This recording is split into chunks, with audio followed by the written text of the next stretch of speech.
आइए जानते हैं भगवान है या नहीं। हत्याएं हो रही हैं, बलात्कार बढ़ रहे हैं, बहुत से ऐसे केसेस हैं जिनमें न्याय नहीं मिल रहा है। कोरोना वायरस जैसी बीमारियां फैल रही हैं, मासूम मर रहे हैं, कोई इलाज नहीं है। ऑस्ट्रेलिया के जंगलों में आग लग चुकी है, लाखों बेजुबान जानवर चपेट में आ चुके हैं। सब कुछ अपने चरम पर है। तेल के लिए युद्ध हो रहे हैं, दुनिया के सभी रिसोर्सेज खत्म होने की कगार पर हैं। लोगों को एड्स और कैंसर जैसी बीमारियां अपनी चपेट में लेती जा रही हैं। चारों तरफ दुख की प्रकाष्ठा है। ऐसे में सवाल उठता है कि भगवान है या नहीं। अगर है तो उनके होते ये सब क्यों हो रहा है? विज्ञान भगवान के खिलाफ बोलने की कोशिश करता है।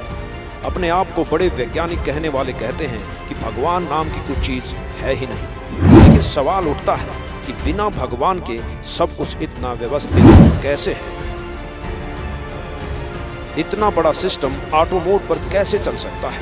सब पृथ्वी पर प्रलय आई तब सब कुछ समाप्त हो गया। मिसाल का जीव समाप्त हो गए और फिर जीवन की शुरुआत हो गई। ये कैसे हुआ? कैसे जिंदगी ने बार बार रास्ता खोज लिया? अगर भगवान नहीं है तो जीवों को इतना सपोर्ट कैसे है? कैसे बड़े बड़े ग्रह उपग्रह समय अनुसार चल रहे हैं? कैसे सूर्य के चारों ओर पृथ्वी 1,08,000 किलोमीटर प्रति घंटा की रफ्तार से घूम रही है? आश्चर्य है ना? फिर भी अपने को समझदार समझने वाले कुछ लोग भगवान के अस्तित्व को नकारते हैं। आपको क्या लगता है, कैसे सब ऑटो मोड पे चल सकता है? क्या भगवान है या नहीं है? क्या भगवान एक सोच है या केवल एक आस्था है, या फिर लोगों को डराने का एक हथकंडा तो नहीं है ताकि लोगों में डर रहे? क्या भगवान एक भ्रम तो नहीं है? आप आस्तिक हैं या नास्तिक हैं, ये वीडियो आपके नजरिए को बदल कर रख देगी। वीडियो पूरा जरूर देखें। अगर भगवान नहीं है तो कैसे बच्चे को पेट में ही भोजन मिल जाता है? कैसे मंत्रों की शक्ति से बड़े बड़े चमत्कार हो जाते हैं? कैसे भक्ति साधना से ऐसे सुख मिल जाते हैं जो कल्पना भी नहीं कर सकते? जहां विज्ञान की सोच पहुंच भी नहीं सकती, वहां भगवान का काम शुरू होता है। एक देश को चलाने के लिए सरकार कितनी व्यवस्थाएं करती है। पुलिस, फौज, डॉक्टर, वकील, ऑफिसर्स और भी कितनी व्यवस्थाएं करनी पड़ती हैं। जब एक देश या घर बिना मुखिया के नहीं चल सकता तो ये सारे ब्रह्मांड कैसे चल सकते हैं? भगवान के अस्तित्व को नकारा नहीं जा सकता। हिंदुस्तान ही नहीं अपितु विश्व के लाखों लोगों ने भगवान का अनुभव किया है और सच्चे साधु संतों ने उसके दर्शन भी किए हैं। ग्रंथों में साफ साफ लिखा है कि भगवान है। भगवान के बिना जीवन की कल्पना करना असंभव है। आप ये तो नहीं सोच रहे कि भगवान के बारे में सारी बातें अफवाहें तो नहीं है? नहीं दोस्तों, ये सच है कि भगवान है। लेकिन दोस्तों, अब सवाल ये भी उठता है कि भगवान साकार है या निराकार? साकार माने तो क्या वह दिखाई देता है? क्या वह चल फिर सकता है, या फिर वह किसी को दिखाई नहीं देता? क्या वह निरंतर अदृश्य शक्ति के रूप में रहता है? इस गुत्थी को सुलझाने के लिए हमारी टीम ने वेदों, शास्त्रों, पुराणों, सभी धर्मों के शास्त्रों को खंगाला है।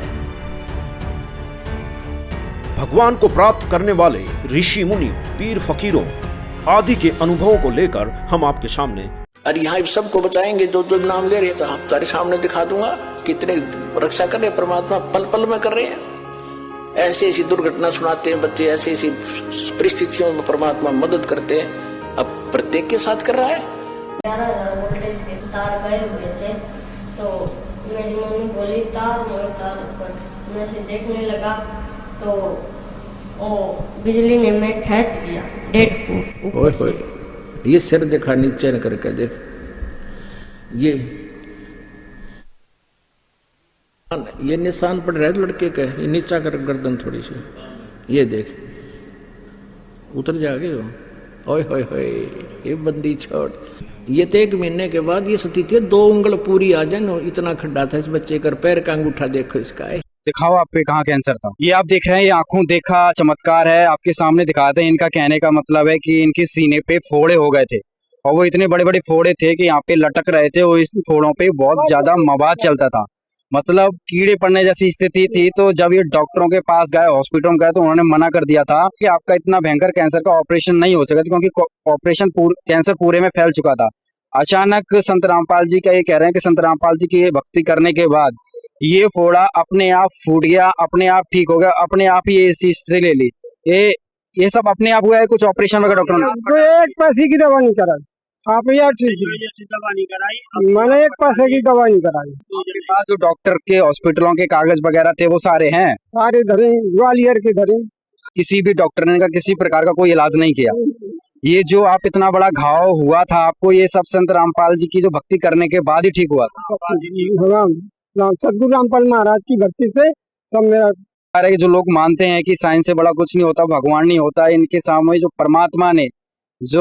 परमात्मा ने चमत्कार के आप देख सकते हैं कि इस जो इनके सीने पे जो फोड़ा था, पेट तक जो फोड़ा था, इनको ये स्किन कैंसर था, जिसका इलाज डॉक्टरों ने मना कर दिया था और मरा हुआ घोषित कर दिया था कि आप घर पे आराम करो, आपका कुछ नहीं हो सकता। वही फोड़ा, वही कैंसर संत रामपाल जी ने बिना ऑपरेशन के अपनी भक्ति की शक्ति से ठीक कर दिया। दोस्तों, इससे बड़ा चमत्कार आज के दिन पूरे हिंदुस्तान में नहीं हो सकता कि बिना इलाज के कोई कैंसर ठीक हो। सर, आपका ये फोड़ा कितने दिन में ठीक हो गया था? आपका ये कैंसर कितने दिन में ठीक हो गया? ये महीना खान में ठीक हो गया। अब राजी नाम दीक्षा लेने के बाद में मेरे को तुरंत डॉक्टर ने बोला था कि इसकी ये नहीं बचेगी, इसकी आंत पेट फट के और ख़त्म हो जाएगी। तो मैं दिखाती हूँ, मेरा यहाँ से डॉक्टर बोल रहे थे कि इसका ऑपरेशन नहीं हो सकता, नहीं इसका अभी एज नहीं है। मेरा 28 kg वेट था और 28 kg वेट से मेरा 54 kg वेट हो गया। आप ही अंदाज़ा लगा सकते हो कि इसका कितना आराम मिला है, कितना नहीं मिला है। उसके बाद में मेरा ऑपरेशन किया और 8 घंटा मेरा ऑपरेशन चला। तो डॉक्टर ने ये कैसे हो सकता है, इसकी पूरी आंत अंदर, बिल्कुल 16 साल की बच्ची की आंत कैसे हो सकती है, ये तो एक चमत्कार ही है। सर, सबसे बड़ी हैरानी की तो ये बात है कि मेरी पूरी आंतें खराब और उसके साथ में मेरे प्रेगनेंसी, और वो भी बेटी, और एकदम स्वस्थ है। ये जो आपके हाथ में रिपोर्ट है, ये कहाँ की रिपोर्ट है? ये आर्मी हॉस्पिटल है? हाँ जी, ये आर्मी हॉस्पिटल है, धौलाकुआं के पास में, R&R हॉस्पिटल, दिल्ली कैंट में। किस डॉक्टर ने आपका इलाज किया ये कर्नल डॉक्टर राहुल जैन ने। और अब आप अपनी बेटी से मिलवाइए, रिपोर्ट रख ना जी, ये मेरी बेटी है और अभी ये 3.5 साल की हो गई है और बिल्कुल स्वस्थ है। संत रामपाल जी महाराज की दया से ही ये स्वस्थ है बिल्कुल। जी, ये भी हैरान करने वाली बात है कि आपकी आंतें बाहर हैं, फटी हुई है, निकली हुई है, फिर भी आपने अपनी बेटी को ऐसे गोद में उठा लिया है। इसका वेट कितना है? इसका वेट है, अभी कई दिन पहले मैंने चेक किया था तो 16 kg वेट है, पर अभी ये संत रामपाल जी महाराज की दया से मेरे को बिल्कुल ही महसूस नहीं हो रहा कि मैं इसको गोद में ले रखी हूँ, और मेरे को पता ही नहीं चल रहा है कि मेरी आंतें भी बाहर है। आप प्लीज इनको नीचे उतार दीजिए। हमारे को बल्कि डर लग रहा है कि आपकी आंतें बाहर है, फिर भी आप इतना वेट कैसे उठा पा रहे हैं, और ये अपने आप में ही हैरान करने वाली बात है। संत रामपाल जी महाराज जी से नाम दे गुरु बेटे नो जाना। एक दिन जो है बंदी छोड़ सतगुरु रामपाल जी महाराज का ज्ञान सुना, मेरे तो पैर तले से जमीन ही खिसक गई कि ऐसा अनमोल ज्ञान, ये परमात्मा आप तो ऐसा अनमोल ज्ञान बता रहे हैं मालिक। मैं कहाँ खोज रहा था परमात्मा, आप तो यहाँ मिले मालिक मुझे। मैं तो कहाँ ढूंढा, गला काट दिया परमात्मा। आपको तो ढूंढते ढूंढते मालिक आपने मुझे ऐसे दर्शन दिए। हे परमात्मा, मुझे शरण में ले लो मालिक। मेरा तो सब कुछ बर्बाद हो गया है। यहाँ दुनिया झूठ झूठ बोल बोल के और सबको बरगला रखी है, इनको सब मूर्ख बना रखा है, अपनी दुकानें चला रहे मालिक। ऐसा ज्ञान आपने जो निचोड़ करके सदग्रंथों में दिखा दिया। मैं तो ढूंढ रहा था परमात्मा, किसी ने आज तक, मैं बताऊं आपसे सर जी, किसी ने आज तक सदग्रंथों को खोल के नहीं दिखाया कि देवी भगवत गीता में क्या लिखा है, गीता में क्या लिखा है, वेदों में क्या लिखा है, कुरान शरीफ में क्या लिखा है, पवित्र गुरु ग्रंथ में क्या लिखा है, पवित्र बाइबल में क्या लिखा है, गुरु ग्रंथ में भी परमात्मा का नाम लिखा है। दोस्तों, 600 साल पहले कबीर साहिब जी ने पाखंडवाद के खिलाफ आवाज उठाई थी। आज संत रामपाल जी महाराज इसी कार्य को संघर्षों से गुजरते हुए पूर्ण कर रहे हैं। जीव हमारी जाति है, मानव धर्म हमारा, हिंदू मुस्लिम सिख ईसाई धर्म नहीं कोई नारा। ये संत रामपाल जी महाराज का नारा है दोस्तों। और इस दास ने वो ज्ञान सुनाना है जो सदग्रंथों के अंदर विद्यमान है, जो आपने कभी सुना नहीं। सुनते ही एक बार तो ऐसा स्ट्राइक होता दिमाग में कि झूठ बोल रहा है, झूठ बोल रहा है। फिर वो प्रमाण दिखाना पड़ता है ताकि आप इस सत्य से परिचित हो सको और सत्य को स्वीकार करें। जब महापुरुष पृथ्वी पर होते हैं तो हम उनको पहचान नहीं पाते और उनके विरोधी बन जाते हैं। ये बिल्कुल सच है।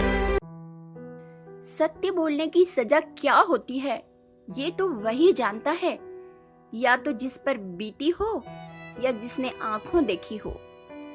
सत्य बोलने की सजा राजा हरिश्चंद्र को मिली, पूरा परिवार बेचना पड़ा। सत्य बोलने की सजा ईसा मसीह को मिली, जिन्हें सूली पर चढ़ना पड़ा। सत्य बोलने की सजा गुरु नानक देव जी को मिली, बाबर की जेल जाना पड़ा। सत्य बोलने की सजा कबीर साहेब जी को मिली, और अब सत्य बोलने की सजा संत रामपाल जी को मिली है। आइए विस्तार से जानते हैं कि आखिर इन महापुरुषों ने ऐसा क्या सच बोला कि दुनिया इनकी दुश्मन हो गई।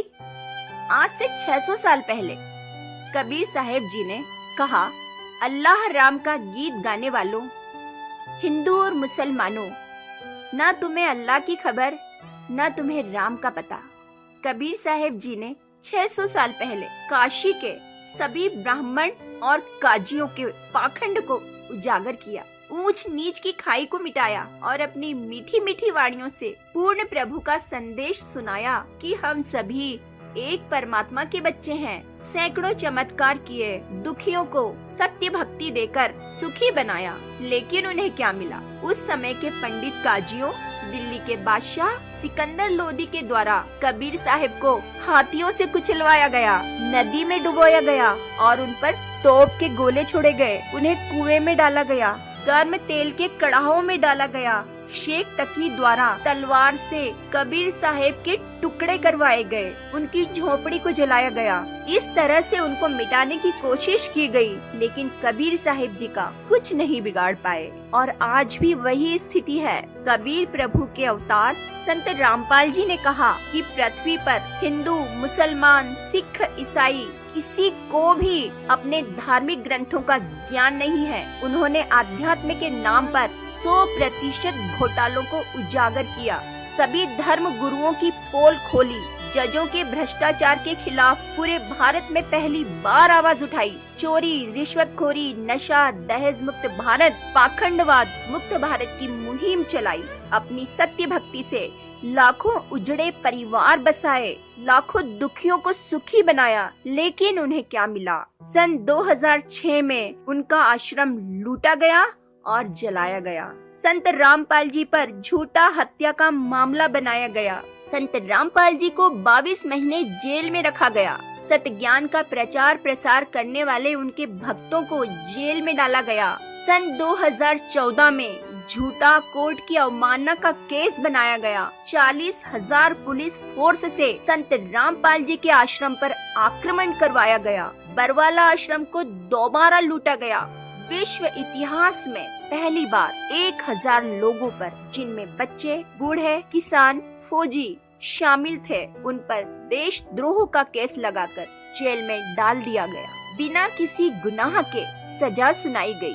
लेकिन संत रामपाल जी का कुछ नहीं बिगाड़ सके, क्योंकि संत रामपाल जी साधारण इंसान नहीं, ईश्वर का अवतार हैं। ये बात सुनने में अजीब लग रही होगी, लेकिन एक दिन दुनिया देखेगी भी और मानेगी भी और अपने किए पर पश्चाताप भी करेगी। संत रामपाल जी के सानिध्य में भारत विश्व गुरु बनेगा।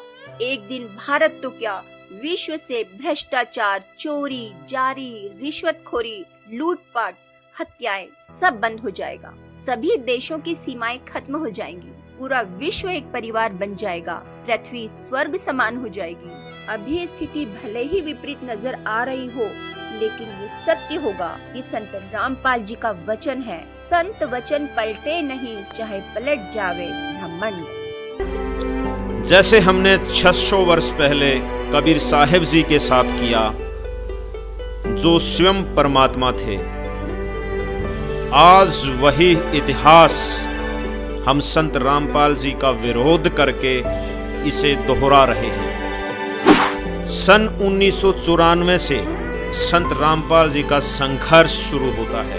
सन 1994 के बाद संत रामपाल जी अच्छी खासी जूनियर इंजीनियर की नौकरी और खुशहाल परिवार को छोड़ विश्व की आत्माओं को जगाने में लग गए। इसके बाद उन्होंने दिन रात एक करके भक्त समाज को जागरूक किया और भटके हुओं को मोक्ष का रास्ता दिखाते हुए कभी पीछे मुड़कर नहीं देखा। संत रामपाल जी के बारे में भविष्यवाणी करने वाले नानक जी, इंग्लैंड के ज्योतिषी कीरो, भविष्यवक्ता वेजी लैटिन, अमेरिका की जीन डिक्सन, अमेरिका के एंडरसन, हॉलैंड के गरार्ड कराइसे, अमेरिका के चार्ल्स क्लार्क, हंगरी की बोरिस्का, फ्रांस के डॉक्टर जुलवर्न, नास्ट्रेडामस, इजराइल के प्रोफेसर हरार, अमेरिका की महिला भविष्यवक्ता फ्लोरेंस और जय गुरुदेव आदि ने जिस महापुरुष के बारे में भविष्यवाणियां की हैं वो महापुरुष संत रामपाल जी हैं।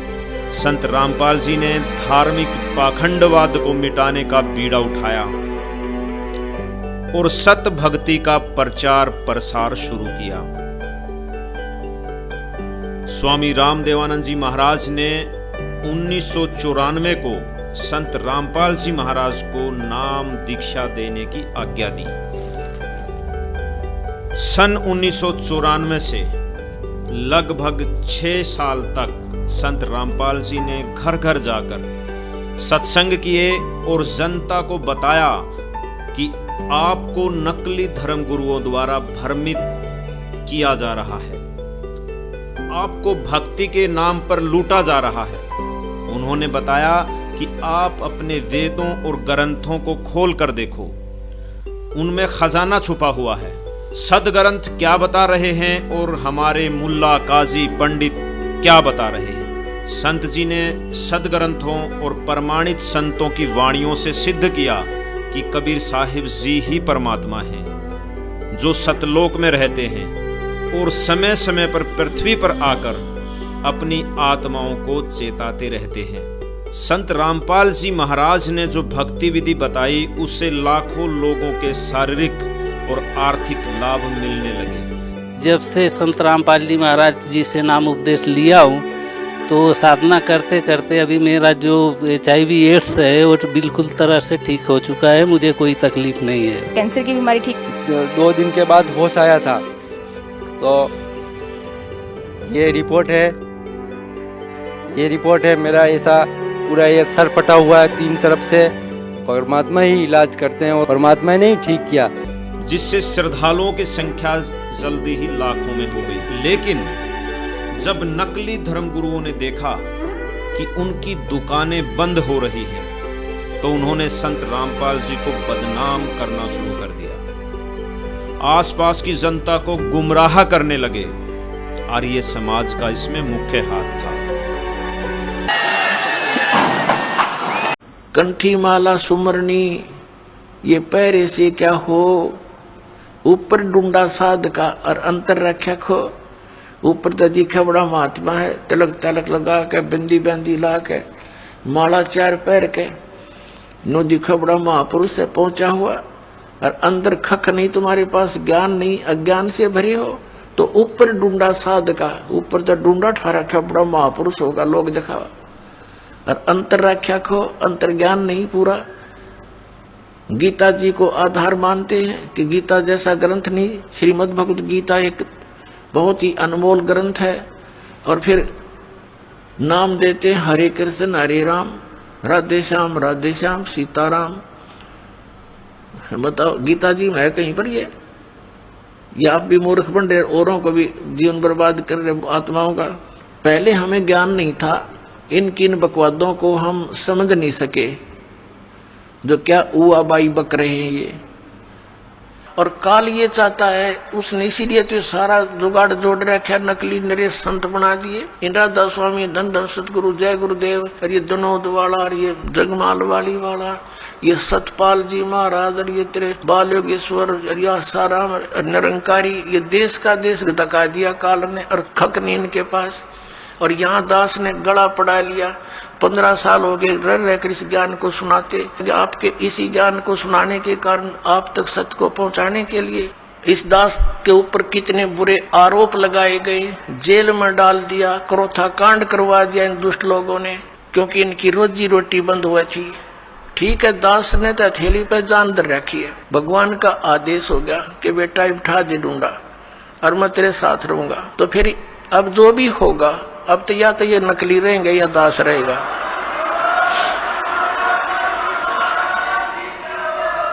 अज्ञान तो पहले था ही था, अब ये ज्ञान रहेगा, एक का रहेगा दूसरा नहीं रहेगा संसार में। अब देख लेना, कुछ ही दिनों की बात है। बुद्धिमान समाज है, अभी तक तो बैठे बेचारे भोले भाले आंख नीचे, और जब इनको ज्ञान होगा कौन मरेगा वहाँ, अपना फांसी कौन लगवाएगा, तुरंत भाग आएंगे वहाँ से कि रिश्तेदारी टूटे तो टूटो 100 बार। जैसे यहाँ हरियाणा में क्रोथा कांड करा के हमें जेल में ठोक दिया। क्रोथा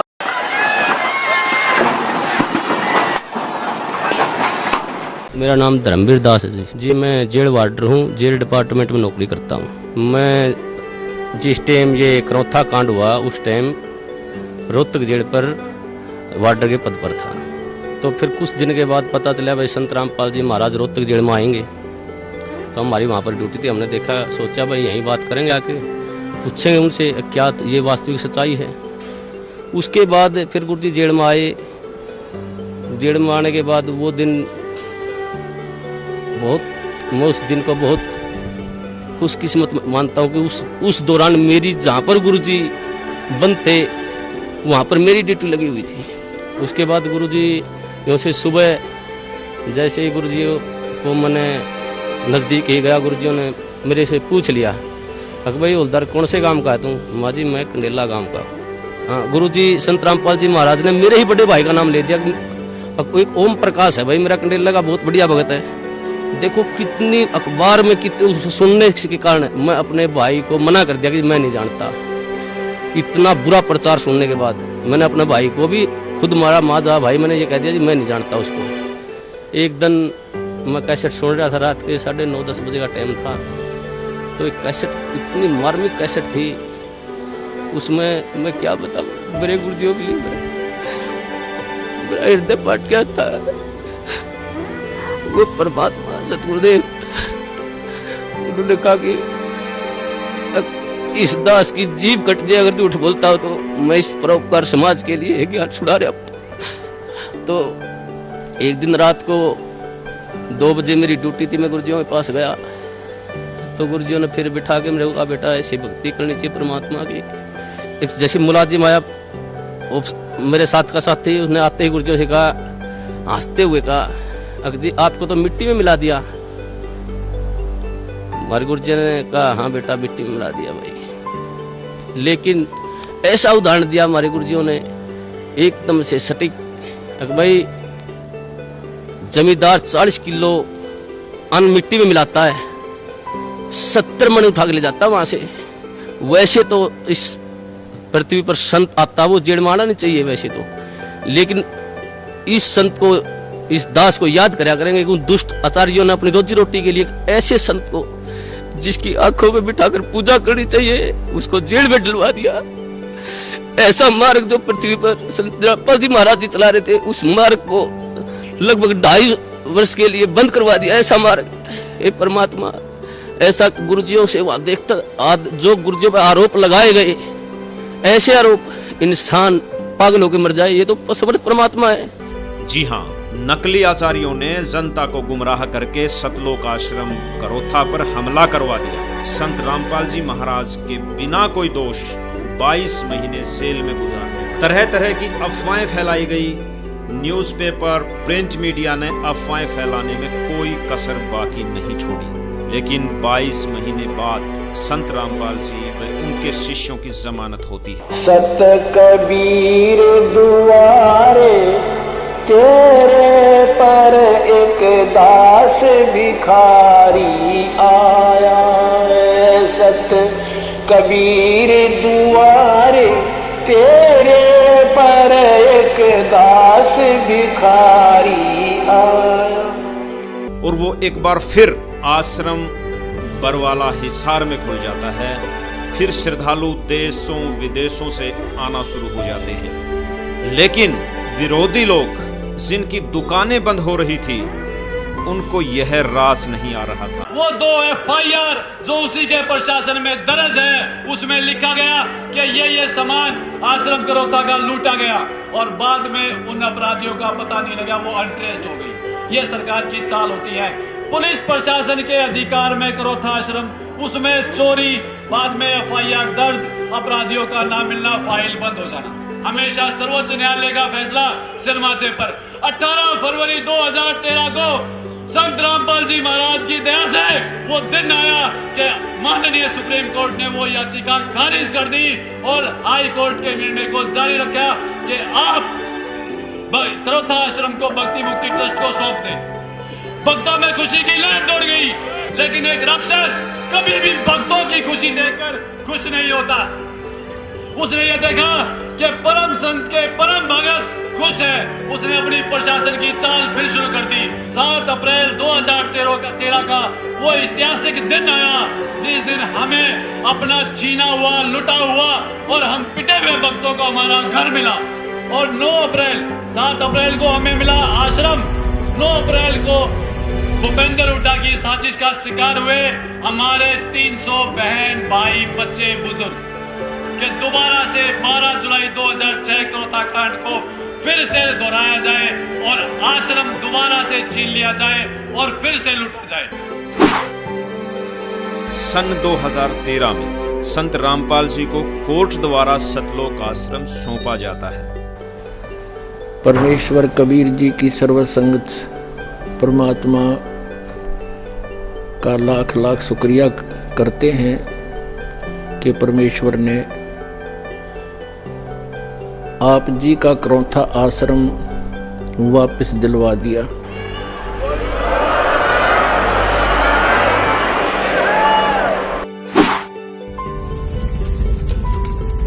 एक बार फिर सतलोक आश्रम पर उन्हीं उपद्रवियों द्वारा हमला किया जाता है। पुलिस और उपद्रवियों की झड़प होती है।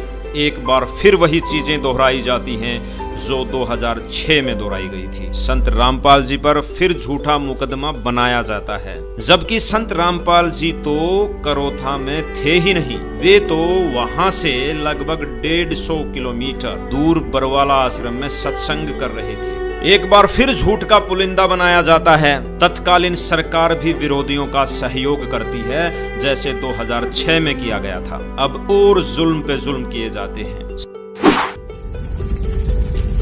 सन 2014 आता है। अब चौथी बार फिर आश्रम पर हमला किया जाता है। अब की बार हमला करने वाला खुद प्रशासन था, खुद सरकार थी। संत रामपाल जी के 6 शिष्यों को पुलिस मार डालती है। और इसमें सबसे बड़ी जो आश्चर्यजनक बात थी वो ये थी कि इनका दोष भी संत रामपाल जी पर गढ़ दिया जाता है, उनके शिष्यों के सिर लगा दिया जाता है। 18 नवंबर 2014 को ये हमला किया जाता है। सभी षड्यंत्रकारी ताकतें संत रामपाल जी के खिलाफ कार्य कर रही होती हैं। जैसे 600 वर्ष पहले कबीर परमात्मा जी के साथ तत्कालीन राजा ने किया था। संत रामपाल जी को झूठे मुकदमों में फंसाया गया, तरह तरह के आरोप लगाकर टॉर्चर किया गया।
कबीर परमात्मा जी ने भी यही बातें 600 वर्ष पहले हिंदू मुसलमानों को बताई थी, जो आज संत रामपाल जी महाराज बता रहे हैं। मैंने कहा आज हम एक ऐसे व्यक्ति की विराट छाया में खड़े हैं जिनके नाम का अर्थ होता है महान। कहते हैं पेशे से वो बुनकर थे, कपड़ा बुनने का काम करते थे, लेकिन अपने समाज के लिए वो ऐसी बातें बुनकर कहकर चले गए कि आज उनके बगैर भारत की कहानी अधूरी है। एक बात और, वे व्यक्ति आज से 600 साल पहले हुए और उनके बारे में यह भी कहा जाता है कि अगर आज वो होते तो ना जाने कितने मुकदमे हो गए होते उन पर। जी, उन्हें कबीर कहते हैं। जी हाँ, अनुपम खेर जी सही कह रहे हैं कि यदि आज कबीर साहिब जी होते तो वो जेल में होते, उन पर सैकड़ों मुकदमे होते, झूठे मुकदमे होते। अनुपम खेर जी, आपकी बात बिल्कुल सच है। कबीर साहिब जी ने भी पाखंडवाद के विरुद्ध आवाज उठाई और आज संत रामपाल जी महाराज भी पाखंडवाद के विरुद्ध आवाज उठा रहे हैं। ये स्वयं कबीर साहिब हैं और आज जेल में हैं, लेकिन जेल में होने के बावजूद संत रामपाल जी महाराज से लाखों भक्त जुड़ रहे हैं। दिन प्रतिदिन श्रद्धालुओं की संख्या बढ़ती जा रही है। संत रामपाल जी महाराज जल्दी ही इस विश्व को परिवर्तन करने वाले हैं। इनको कोई आम आदमी मानकर भूल न करें, इन्हें पहचाने, क्योंकि नानक जी के समय हम नानक जी को नहीं पहचान सके, कबीर साहिब जी के समय कबीर साहिब जी को नहीं पहचान सके। अब हम ये गलती नहीं करेंगे। संत रामपाल जी द्वारा दी गई भक्ति 1000 वर्ष तक चलेगी, जिससे मानव जाति का कल्याण होगा। 5550 तब ये शब्द होगा साचा। 5505 वर्ष यहाँ देखना 171 पृष्ठ पे। 5 सेंस माने 5000 और 500 जब कलयुग बीत जाए, महापुरुष फरमान तब जगतारण को आए।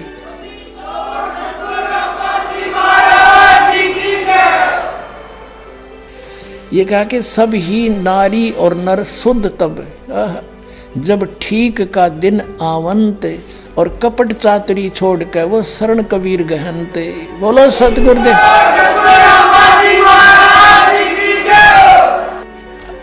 स्पष्ट कर दिया परमात्मा ने कि जब वो ठीक का दिन आ गया, वो ठीक का दिन अब आ चुका पुण्यात्मा, वो ठीक का दिन।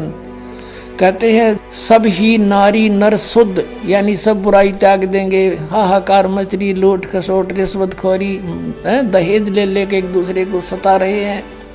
कहते हैं सब ही नारी नर शुद्ध तब जब ठीक का दिन आवंत, यू आवंत है, और कपट चातुरी छोड़ कर वो शरण कबीर गहनते।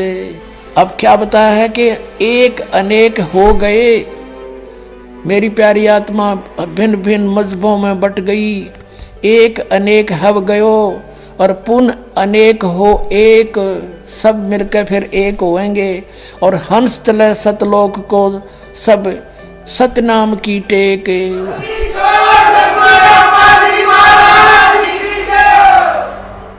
तो यहाँ बताते हैं, तो ऐसे इसका अर्थ ये बनाया है कि घर घर बोध विचार हो, दुर्मति दूर बहाए, और कलयुग में सब एक हो गए और बरते सहज स्वभाव। कति प्यार से रहा करेंगे, कोई किसी को दुखी नहीं करेगा, भगवान से डरने वाले हो जाएंगे। अब बगैर ज्ञान के हम ये सबको बदकुमत कर रहे थे, अब हमें ज्ञान हो जाएगा, फिर हम गलती बिल्कुल नहीं करेंगे, कर ही नहीं सकते। चलिए आज जान ही लेते हैं कि संत रामपाल जी क्या गुनाह करते जा रहे हैं। क्या भक्ति मार्ग में फैले पाखंडवाद को मिटाना गुनाह है? क्या दहेज प्रथा को खत्म करना गुनाह है? क्या भ्रूण हत्या को समाप्त करना गुनाह है? क्या मोक्ष का सच्चा रास्ता बताना गुनाह है? क्या विश्व भर से रिश्वतखोरी, मांसाहार और नशे को मिटाना गुनाह है? क्या स्वच्छ समाज का निर्माण करना गुनाह है? क्या भ्रष्टाचार पर आवाज उठाकर भ्रष्टाचार को मिटाना गुनाह है? या फिर लाखों परिवारों को सच्ची भक्ति देकर सुखी बनाना गुनाह है? अगर ये सब गुनाह हैं तो ये गुनाह होते रहेंगे, क्योंकि एक अच्छे समाज और विश्व कल्याण के लिए ये गुनाह जरूरी हैं। और आप सबसे भी अपील है कि आप भी इन गुनाहों में शामिल हो जाइए, क्योंकि परिवर्तन होने वाला है और दुनिया। ज्यादा बात मत बना लड़के, तेरे पास क्या प्रमाण है, बता दी क्यों नहीं? महात्मा जी थोड़ा धीरज रखिए और सुनिए। आप ही ने तो कहा था ब्रह्मा विष्णु महेश अजर अमर हैं, उनका कभी विनाश नहीं होता, वही सृष्टि के रचनाहार हैं। मैंने टीवी पर एक संत रामपाल जी का सत्संग सुना, उसी से पता चला। पता है उन्होंने क्या कहा? रुकिए 1 मिनट, अभी बताती हूँ।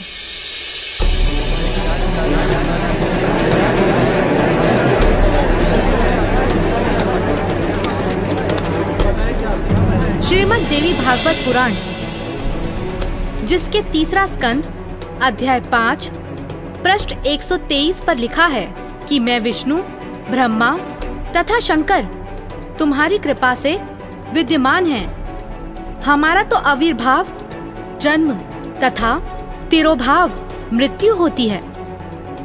हम नित्य अविनाशी नहीं हैं। श्रीमद् भागवत महापुराण 3रा स्कंद अध्याय 4 पृष्ठ 10 श्लोक 42 पर लिखा है, हे मात ब्रह्मा, मैं तथा शिव तुम्हारे ही प्रभाव से जन्मवान हैं, नित्य नहीं है, अर्थात हम अविनाशी नहीं हैं। ये श्रीमद् देवी भागवत देखिएगा, सचित्र मोटा टाइप हिंदी, गीता प्रेस गोरखपुर से प्रकाशित है और परमात्मा चाहने वाले हिंदुओं के घरों पर लगभग रखी पाओगी। ये है संक्षिप्त श्रीमद् देवी भागवत सचित्र मोटा टाइप, केवल हिंदी। प्रकाशक हैं हनुमान प्रसाद पोदार, चमनलाल गोस्वामी और गीता प्रेस गोरखपुर से प्रकाशित है। 123 पृष्ठ, 3रा स्कंद, संक्षिप्त देवी भागवत। तुम शुद्ध स्वरूपा हो, ये सारा संसार तुम ही से उद्भासित हो रहा है। मैं ब्रह्मा और शंकर हम सभी तुम्हारी कृपा से विद्यमान हैं। हमारा आविर्भाव माने जन्म, तिरोभाव माने मृत्यु हुआ करता है। हमारा तो जन्म मृत्यु होता है, केवल तुम ही नित्य हो, जगत जननी हो, प्रकृति और सनातनी देवी हो। अब ये क्या सिद्ध हो गया? इस थोड़ी सी पंक्तियों में ब्रह्मा विष्णु महेश की जन्म मृत्यु होती है। तो बताओ महाराज जी, अब आपके पास क्या जवाब है? आप ही ने तो कहा परमात्मा निराकार है। हाँ, तो गलत क्या कहा? परमात्मा तो निराकार ही है और यही हमारे वेद शास्त्र कहते हैं। महात्मा जी, आप बिल्कुल झूठ बोल रहे हैं। शास्त्रों में कहीं नहीं लिखा कि परमात्मा निराकार है। शास्त्रों में क्या लिखा है ये मैं आपको बताती हूँ, जो कि मुझे संत जी के प्रवचनों द्वारा पता चला। अब ऋग्वेद मंडल नंबर 9 सूक्त 82 में कति कंसेप्ट क्लियर हो जाएगा। ऋग्वेद मंडल नंबर 9 सूक्त 82 और मंत्र नंबर 1 में क्या कहा है? वह है जो सर्वोत्पादक प्रभु यानी सबकी उत्पत्ति करने वाला, 6 दिन में सृष्टि रच के 7वां दिन तख्त पर बैठने वाला, प्रकाश रूप सद्गुणों की वृष्टि करने वाला, पापों का हरण करने वाला, वह राजे, ये संस्कृत है। इसका अर्थ है राजा के समान। राजा के, ये 269 पृष्ठ पे है राजा के, और इधर देखो 270 पृष्ठ पे, 270 पृष्ठ पे राजा के समान दर्शनीय है, देखने में राजा के समान है, तख्त पर विराजमान है, सिर पर मुकुट है उसके, और वह पृथ्वी आदि लोक लोकांतरों के चारों ओर शब्दमान हो रहा है। वह वर्णीय पुरुष को, अच्छी आत्मा को, जो दृढ़ भक्त है उसको पवित्र करता हुआ प्राप्त होता है। कैसे? जिस प्रकार विद्युत स्नेह वाले स्थानों को आधार बनाकर प्राप्त होता है। आगे किस लिए आता है? उद्देश्य क्या होता है आने का?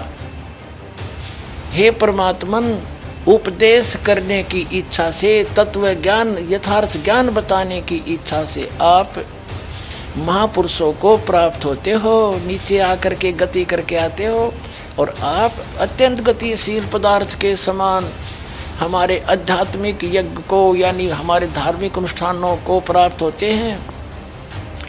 आप कबीर देव हैं, आप अल्लाहू अकबर हैं, शुद्ध स्वरूप हैं, आप पाक हैं, पवित्र हैं। हमारे पापों को दूर करके हे अमर परमात्मा सोम आप हमको सुख दे। हो गया सिद्ध। शास्त्रों में लिखा है, यजुर्वेद अध्याय 5 मंत्र 1, 6, 8, यजुर्वेद अध्याय 1 मंत्र 15, यजुर्वेद अध्याय 7 मंत्र 39, ऋग्वेद मंडल 1 सूक्त 31, मंत्र 17, ऋग्वेद मंडल 9 सूक्त 86, मंत्र 26, 27, ऋग्वेद मंडल 9 सूक्त 82, मंत्र 1 से 3। इसमें ये लिखा है कि परमात्मा साकार है और यही पवित्र कुरान शरीफ और पवित्र बाइबल सिद्ध करते हैं। यह है पवित्र बाइबल, संपूर्ण जीवन अध्ययन बाइबल। प्रबंधक संपादक डेविड स्टुअर्ट, अंग्रेजी प्रधान संपादक Donald C Stamps, MA MDV, संयुक्त संपादक ये सारे इनका ये यहाँ से छपाई दे। जेनेसिस माने सृष्टि, जेनेसिस 1, ये 4 पृष्ठ पे उत्पत्ति यहाँ से आरंभ होती है। प्रथम आदि में परमेश्वर ने आकाश और पृथ्वी की सृष्टि की, ये पहला दिन था। इस प्रकार ये पहला दिन हो गया। फिर दूसरा दिन हो गया, प्रकाश प्रपुरुष बना दिया परमात्मा ने। फिर ये तीसरा सांझ भी भोर हो गया, फिर तीसरा दिन हो गया। जो कुछ भी इसमें फलदार वृक्ष जिनके बीज एक एक जाति के अनुसार बनाए, ये इस प्रकार। अब ये तीसरा दिन हो गया। दिन और रात पर प्रभुता करें और उज्ज्वला दियारा करें, इस प्रकार सांझ हुई, फिर भोर हुआ, ये चौथा दिन हो गया।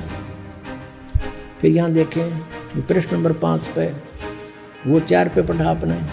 अब 5 पे क्या है, सांझ हुई, भोर हुई, फिर ये 5वां दिन हो गया। छठे दिन पे आना हमने, असली बात ये है। फिर परमेश्वर ने कहा मनुष्य को हम अपने स्वरूप के अनुसार अपनी समानता में बनाएं, और वे समुद्र की मछलियों और आकाश के पक्षियों और घरेलू पशुओं और सारी पृथ्वी पर और सब रेंगने वाले जंतुओं पर जो पृथ्वी पर रेंगते हैं अधिकार रखें, यानी उनसे समझदार हों। तब परमेश्वर ने मनुष्य को अपने स्वरूप के अनुसार उत्पन्न किया। अपने ही स्वरूप के अनुसार परमेश्वर ने उसको उत्पन्न किया, और नर और नारी करके उसने मनुष्यों की सृष्टि की। तो परमात्मा किसा होया, मनुष्य जैसा, नर जैसा। अंडरस्टूड हो गया। अब पवित्र बाइबल ने स्पष्ट कर दिया कि परमात्मा मनुष्य जैसा है, उसने अपने जैसे रूप में मनुष्य को बनाया, नर नारी करके उत्पन्न किया। अब कुरान शरीफ दिखाते हैं आपको, देख। कुरान शरीफ शास्त्रीय अरबी पद्धति पर नागरी लिपि में रूपांतरकार हैं नंद कुमार अवस्थी, शेरवानी संस्करण। ये कहाँ से छपी है?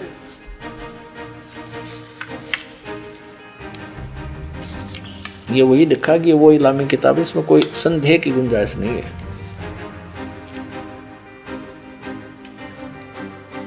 शेरवानी संस्करण, प्रकाशक है लखनऊ किताब घर, मौसम बाग, सीतापुर रोड, लखनऊ। हम यहाँ पढ़ेंगे, हिंदी पढ़ेंगे।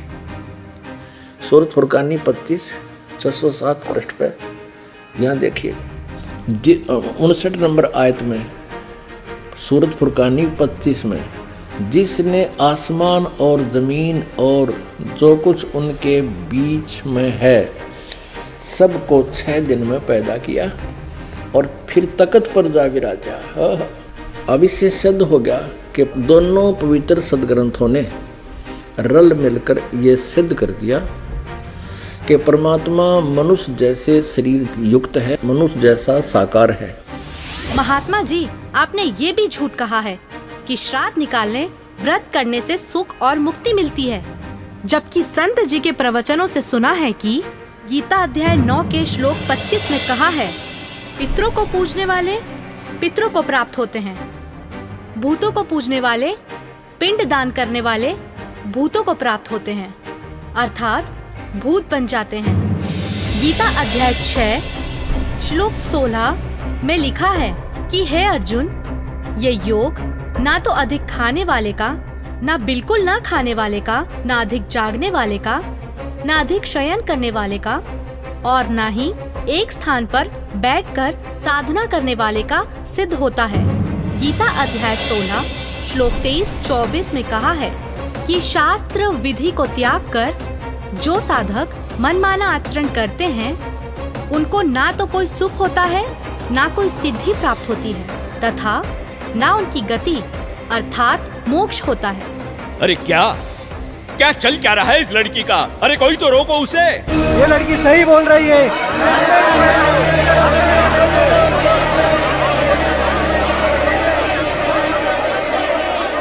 और हद तो तब हो गई बाबा जी जब आपने कहा परमात्मा पाप नहीं काटते, कर्म का भोग तो भोगना ही पड़ता है, चाहे कितनी ही भक्ति कर लो। सब झूठ है, सब। आपको पता है हमारे शास्त्र क्या प्रमाणित करते हैं? मैं बताती हूँ, जो कि मुझे संत जी के प्रवचनों द्वारा पता चला है। ऋग्वेद मंडल 10 सूक्त 161 मंत्र 2, 5 सूक्त 162 मंत्र 5, सूक्त 163 मंत्र 1 से 3 में लिखा है कि परमात्मा जो चाहे वो कर सकता है, प्रत्येक प्रकार के रोग कष्ट को नष्ट कर सकता है और यदि कोई मृत्यु के भी निकट पहुंच जाता है तो उसे 100 वर्ष की आयु प्रदान कर सकते हैं। अब देखिए वेद इसको प्रमाणित करेंगे कि परमात्मा घोर पाप का विनाश कर देता है। ये देखिए, ये महर्षि दानव सरस्वती द्वारा ही इसका अनुवाद है।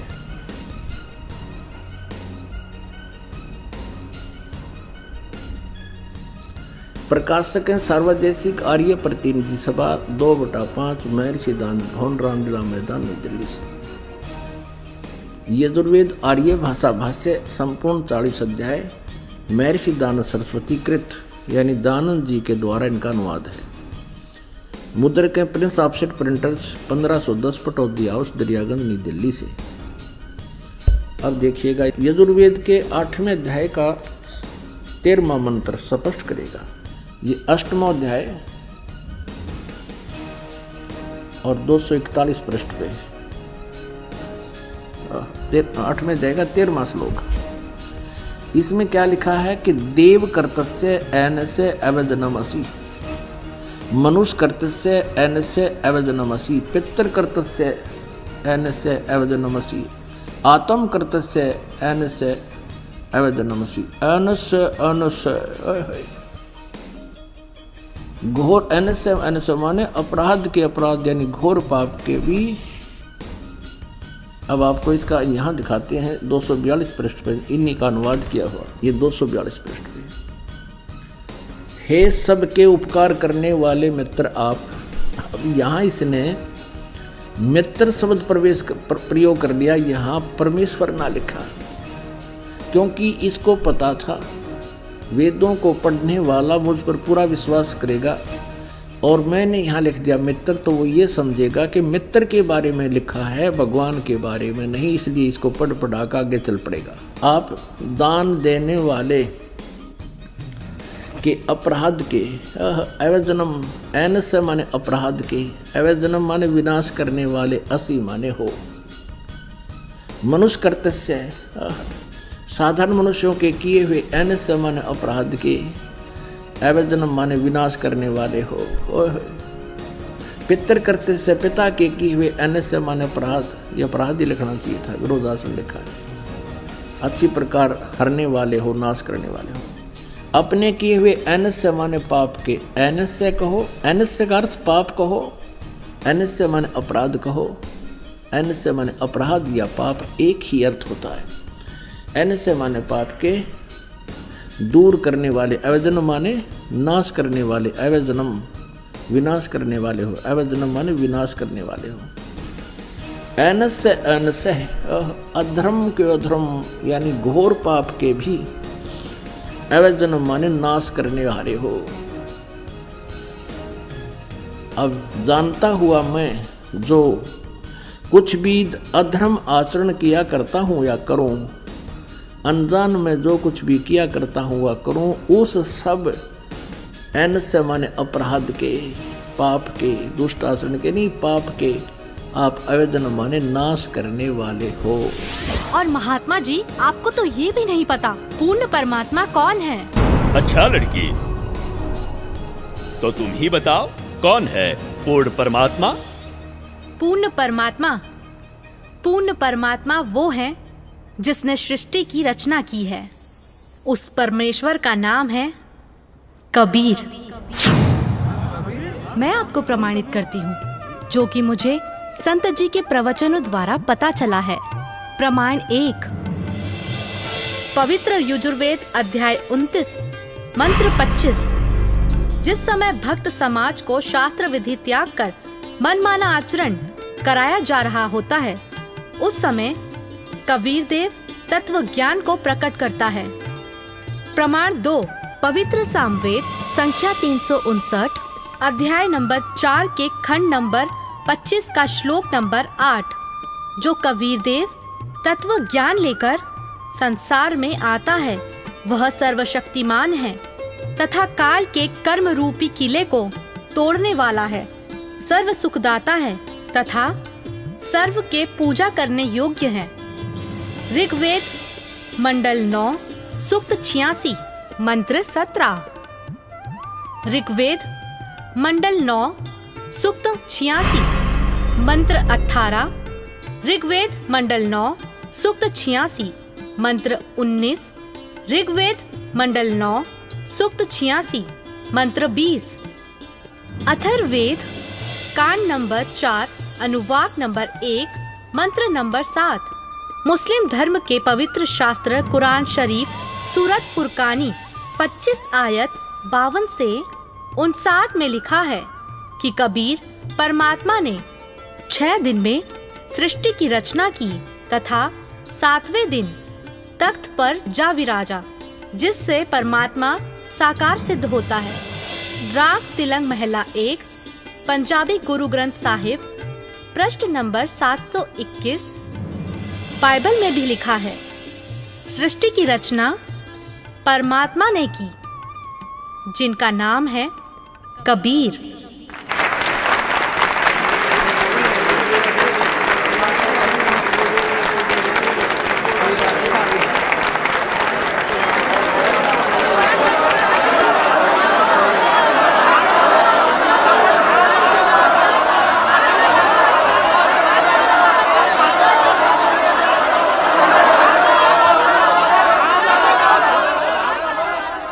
बहन, माफ करना, मुझसे गलती हो गई।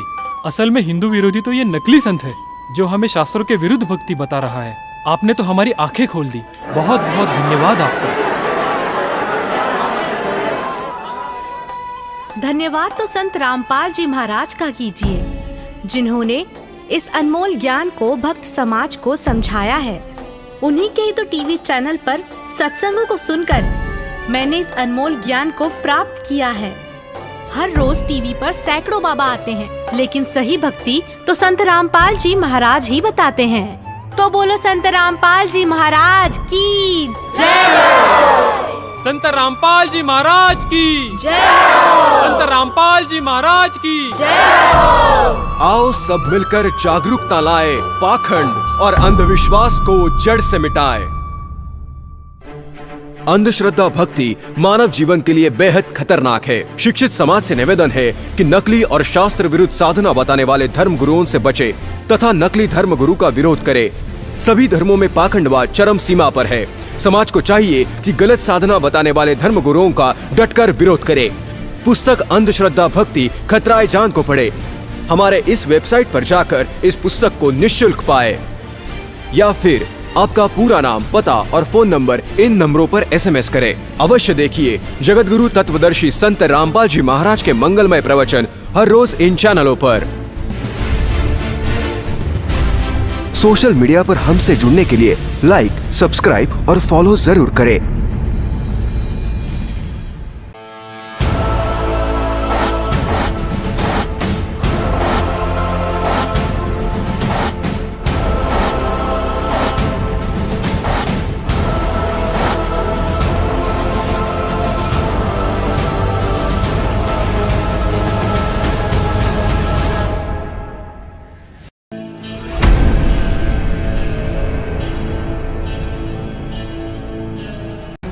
भारत के सभी राजनेताओं, स्वामियों, धर्मगुरुओं और शंकराचार्यों को मुसलमान धर्म के प्रवक्ता डॉक्टर जाकिर नायक की खुली चुनौती। ये चैलेंज है। कोई भी शख्स हिंदुस्तान में हो, मिनिस्टर हों दो, कोई भी स्वामी हों दो, कोई भी शंकराचार्य हों दो, इंशाल्लाह मैं तालिब इल्म हूँ इस्लाम और दीगर मज़हब का। मैं तस्लीम करता हूँ कि डिबेट होना चाहिए। मैं उनसे डिस्कशन करता हूँ, अगर मुझे गलत साबित करो मैं बदलने को तैयार हूँ। ये मुसलमान की जबान है, हम जब जबान देते हैं उसका पालन करते हैं। संत रामपाल जी महाराज ने स्वीकार की मुस्लिम धर्म प्रवक्ता डॉक्टर जाकिर नायक की चुनौती। मुस्लिम धर्म प्रवक्ता डॉक्टर जाकिर नायक हैं सादर आमंत्रित, जब चाहे कर सकते हैं संत रामपाल जी महाराज के साथ ज्ञान चर्चा। डॉक्टर जाकिर नायक के इस चैलेंज को स्वीकार करता हूँ, लेकिन अपने उस वायदे को याद रखना जिसमें कहा है कि जो मुझे झूठा सिद्ध कर देगा, गलत सिद्ध कर देगा, मैं अपने आप को बदल लूँगा। चैलेंज आपको 10 पॉइंटों पर झूठा कर दूंगा सिद्ध, और कभी भी आकर के वो आध्यात्मिक ज्ञान चर्चा कर।